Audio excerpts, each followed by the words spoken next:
Yeah, so there's going to be essentially a well pit that's underground that'll have the pump and the manifold. It'll be a 3-port manifold, so one line will provide for the barn, one line will provide for the house, and one line will provide for irrigation. And then that pump is essentially going to pump water into a cistern holding tank that's also going to be underground.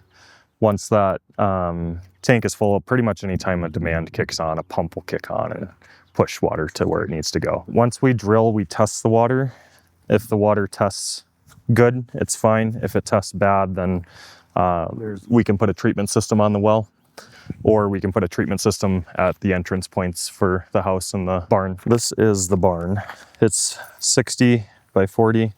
40 foot's gonna go this way. So these garage doors here are gonna face the back of the house. We had to go through an approval process on this project because this lot's so narrow. So we have to have a surveyor come out and mark our excavation boundaries.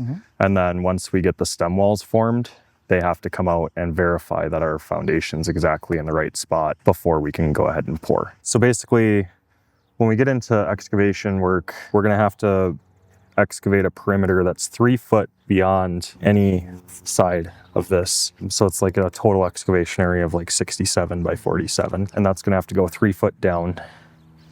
And they're gonna have to haul all that fill out. And then they're gonna have to trench for footings, which we have footings on the whole perimeter.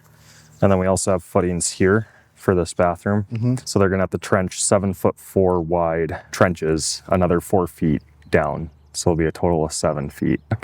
Another 14 feet at a slope, like benched. Wow. Yeah.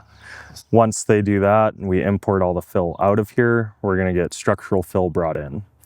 The geotech engineer has to be on site to inspect that fill and do a proctor test on it. And then the fill can be placed, and it has to be placed 8 inches at a time and then compacted. And then the geotech engineer has to come out and inspect that periodically. We'll then have the concrete guys come out, do the formwork, get the footings poured, let those cure for a bit. We'll then come out and form and pour the stem walls, let those cure for a bit. Once we get the stem walls formed and poured, we'll have the excavator come in. He's gonna lay out geotextile fabric this way.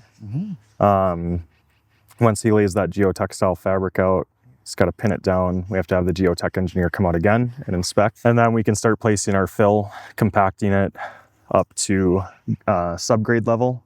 And then once we get up to subgrade, we'll have spotless plumbers come out, trench in for underground DWV. We'll have the electrician come out and trench in service entrance cable, and then we'll have our line from the well to the barn. After that, we can go ahead and pour the slab. The rest of it is pretty standard framing, like it's 2x6 wall construction with your typical headers. These are all going to be shear walls. It'll be a trussed roof, 612 pitch, typical gable, but it'll be vaulted ceilings inside with a flat section across the middle and then back down. The inside doesn't represent what this is actually going to look like. This will all be same steel that we put on the exterior of the building, so we're not going to do any wood. So we'll have our insulator come in, insulate after we get through all the rough-in work, and then install steel siding inside. And then Tace from KW is going to fabricate all this out of steel, and then we're going to do vertical 5/4 tongue and groove pine on the infill. So the inside's pretty standard, like from a detail perspective. Compared to all the work you're doing in the ground. Yeah. Like that's going to be easy. Yeah.